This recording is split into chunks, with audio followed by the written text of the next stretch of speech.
Hello, my name is Keith Wells.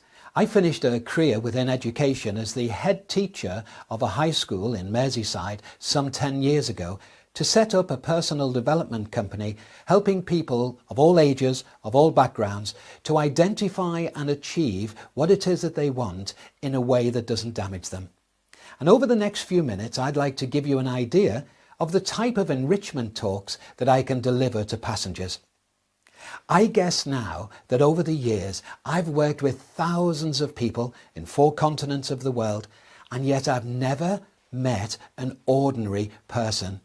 I've just met lots of people that don't appreciate what extraordinary potential that they have. Although in fairness, I've also met lots that do realise that and are living quality lives worth living.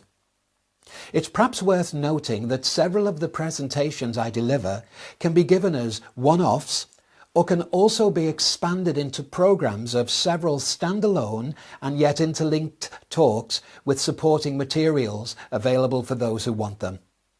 One such is Great Lives Are Made, the ABC of living powerfully. A stands for appreciation. Mother Teresa once said, the greatest need that we all have is to be appreciated. B stands for beliefs, how they can liberate or limit us, how they can enslave or empower us, how they're formed and how they can be changed. C stands for choice. In any situation, there will always be different responses we can make, and the quality of our responses, our choices, determines the way we live our lives, the quality of our lives. Another potential series comprising presentations that can also be individualised comes under the general heading of well-being. After an interactive introduction which explains the various aspects of well-being and explores the mind-body link through demonstrations, stories and activities, various directions can be taken, such as an introduction to NLP, which is the psychology of achievement, also known as the art and science of excellence, or an introduction to emotional freedom therapy, acupuncture without the needles if you like, an introduction to self-hypnosis and visualization, or a simple guide to understanding and managing stress. Finally, an example of a general interest standalone talk is African Adventures.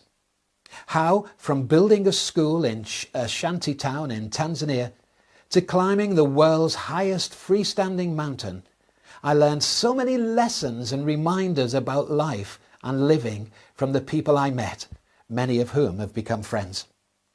Perhaps one of these lessons is that it's not what happens to you that determines how you feel, but how you interpret what happens to you.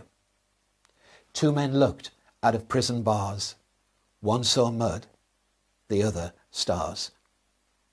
Well, whichever way you choose to interpret the studio clock, my time is over. Thank you for listening. I hope you enjoyed what you heard.